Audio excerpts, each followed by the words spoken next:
بسم اللہ الرحمن الرحیم۔ سامعین و ناظرین السلام علیکم۔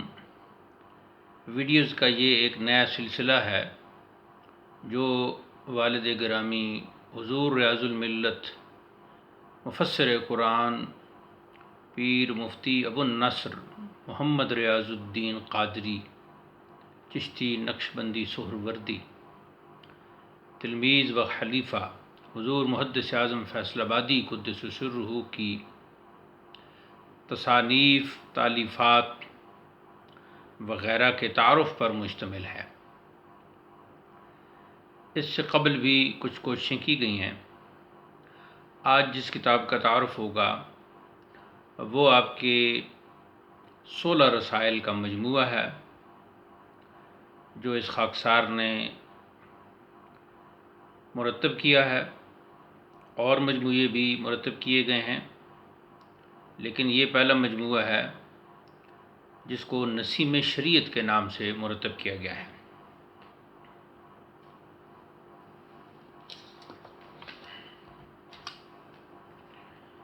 ملاحظہ فرمائیں، یہ نسیم شریعت یہ 16 رسائل پر مشتمل مجموعہ ہے، اور اس میں عبادات سے متعلق 16 رسائل جمع کر دیے گئے ہیں، اور اس میں خاکسار نے جو ترتیب رکھی ہے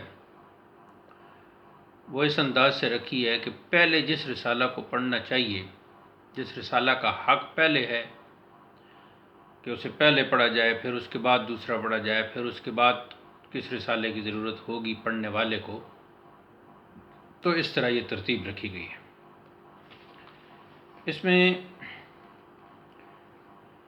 یہ پہلی بار نسیم شریعت یہ مجموعہ 2013 میں شائع ہوا، اگرچہ اب کتابوں کی قیمتیں بہت زیادہ بڑھ گئی ہیں، لیکن یہ شائقین کو پرانی قیمت پر ہی انشاءاللہ فراہم کی جائے گی۔ پرانا اس کا ہدیہ 300 روپے ہے۔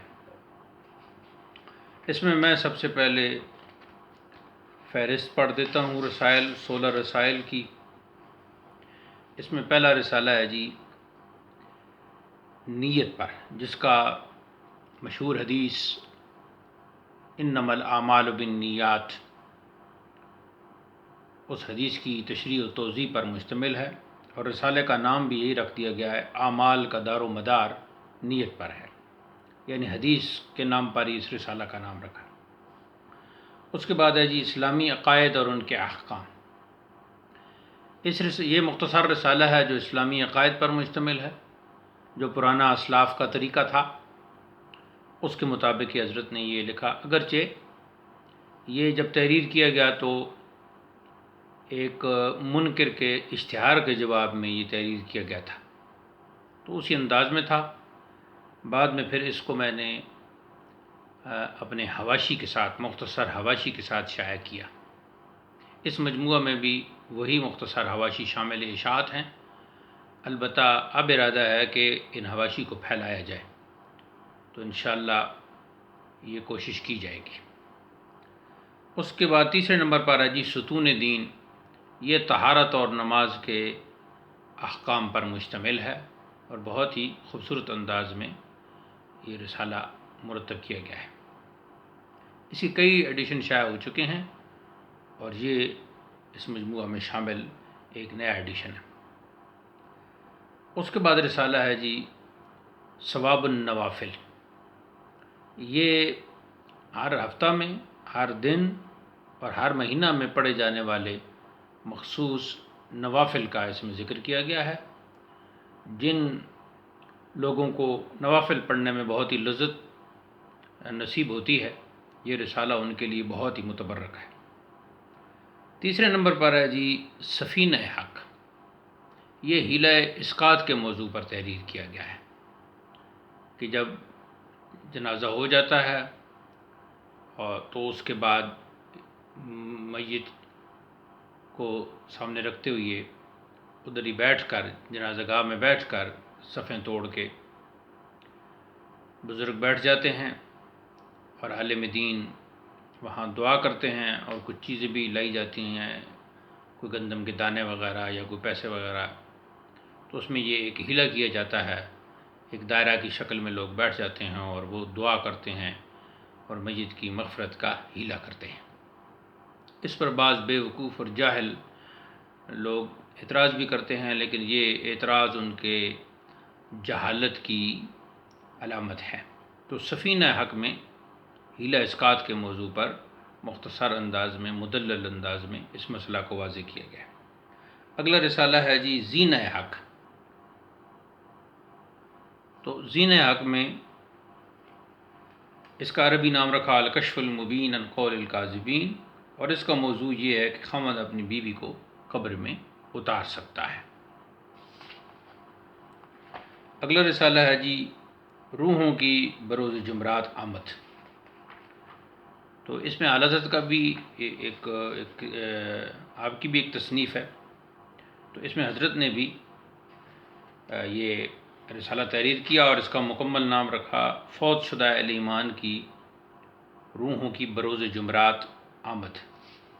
تو اس میں ایصال ثواب کے حوالے سے بھی گفتگو فرمائی۔ اس کے بعد اس مجموعہ میں شامل رسالہ جی فیضان الاعوان۔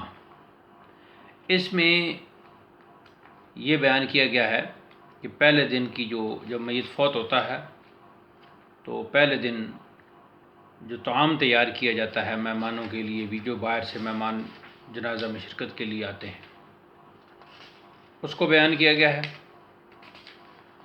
اور ساتھ ہی جو مسئلہ تعزیت ہے کہ تعزیت کتنے دن ہونی چاہیے، اس کو بھی بیان فرما دیا گیا ہے۔ اگلا رسالہ ہے جی جواہر الصیام۔ جیسا کہ نام سے پتہ چل رہا ہے، سیام کا معنی ہے روزہ رکھنا، تو اس میں روزہ کے فضائل اور احکام بیان کیے گئے ہیں۔ اگلا رسالہ ہے جی 20 تراویح کا ثبوت۔ جیسا کہ نام سے نظر آ رہا ہے، بعض لوگوں نے 20 تراویح کے عمل کو نادرست کہنا شروع کر دیا، تو ایک اشتہار کی شکل میں کسی نے 20 تراویح کا انکار کیا، تو پھر حضرت نے اس اشتہار کا جواب دیا۔ اس رسالہ میں 20 تراویح کو ثابت کیا گیا ہے، یعنی ان کی تعداد 20 ہے اور اسلاف کا یہ ایک عمل ہے۔ اس کے بعد ہے جی 4 ضروری مسائل۔ اس میں 4 ضروری مسائل بیان کیے گئے ہیں، اور یہ بھی ایک مفید رسالہ ہے۔ اس میں یہ ایک مسئلہ بھی بیان کیا گیا ہے کہ اگر کوئی شخص تراویح کی نماز میں فرض نماز کی جماعت ہونے کے بعد آیا، تراویح اس نے ادا کی، اور اب جب وطر شروع ہوئے تو کیا وطر کی جماعت میں وہ شامل ہو سکتا ہے؟ تو ایک مسئلہ اس میں یہ ہے، پہلا مسئلہ اس میں ننگے سر نماز کا ہے۔ بعض فیشن پرستوں نے ننگے سر نماز پڑھنا شروع کر دی، تو اس میں آپ نے دلائل دی ہے کہ ننگے سر نماز پڑھنا یہ ایک بدعت ہے۔ ایسے ہی اس میں ایک مسئلہ اذان علی القبر کا، اس پر حضرت نے تفصیل سے لکھا، اور بعض نادان جاہل اس پر بھی اعتراض کرتے ہیں، تو یہ رسالہ بھی بہت ہی مفید ہے۔ اس کے بعد ہے جی صدقہ فطر کے مسائل و احکام۔ نام سے ظاہر ہے یہ مختصر رسالہ ہے۔ اگلا رسالہ ہے جی قربانی کے مسائل و احکام، یہ بھی نام سے ظاہر ہے۔ اس کے بعد ہے جی فضل الزکوٰۃ، زکوٰۃ کی فضیلت پر مشتمل ہے اور احکام پر۔ اگلا رسالہ ہے جی رسالہ نمبر 15 نگینہ حق، یہ بھی زکوٰۃ کے حوالے سے ہے، اور کچھ واقعات بیان کیے گئے ہیں اور بہت ہی خوبصورت انداز سے۔ اس میں قرآن مجید کے فضائل بھی آ گئے ہیں، حضرت کا پنجابی کلام بھی اس میں شامل ہے۔ اور آخری رسالہ ہے اس مجموعے کا ریاض البشارہ فی بیان الحج والزیارہ۔ اس موضوع پر اعلیٰ حضرت کا بھی رسالہ ہے اسی طرح کے نام کا، تو حضرت نے بھی اس نام کے قریب ہی یہ نام رکھا ہے۔ تو یہ حضرت کے، جیسا کہ میں نے ذکر کیا کہ بہت سے رسائل ہیں جو 3-4 مجموعوں میں اس خاکسار نے مرتب کیے ہیں۔ ان میں یہ پہلا مجموعہ ہے نسیم شریعت، جو 2013 میں شائع ہوا اور اس کے نسخے موجود ہیں۔ اس کا پرانا ہدیہ 300 روپے ہے، تو شائقین کو اسی ہدیہ پر یہ کتاب ملے گی، اور پہلے آئیے پہلے پائیے۔ اور ان رسائل کا اور اس متبرک کتاب کا مطالعہ ضرور کیجیے۔ اگر اپنی آئندہ نسل کو بچانا ہے تو کتابوں سے اپنا تعلق جوڑیے، موبائل سے اور سکرین سے دور ہو جائیے۔ یہ تو نہیں کہتا میں کہ بالکل دور ہو جائیے، ورنہ یہ ویڈیو جو ہم آپ کی خدمت میں پیش کر رہے ہیں یہ کیسے آپ ملاحظہ کر سکیں گے، کیسے دیکھ سکیں گے؟ لیکن ہر چیز کو اپنا اس کا ایک وقت ہے، وہ وقت دیں۔ تو کتاب کا جو وقت ہے وہ کتاب کو ضرور دیں، اپنا رشتہ کتاب سے جوڑیں، اپنی اولاد کو کتاب سے جوڑیں، اپنے سماج اور معاشرے کو کتاب سے جوڑیں، اور اپنے مستقبل کی حفاظت کریں۔ تو یہاں اس کتاب کا تعارف اختتام پذیر ہوا۔ انشاءاللہ اگلی نشست میں ہم ایک اور کتاب کے تعارف کے ساتھ آپ کی خدمت میں حاضر ہوں گے۔ السلام علیکم ورحمۃ اللہ۔ اسلام زندہ باد، پاکستان پائندہ باد۔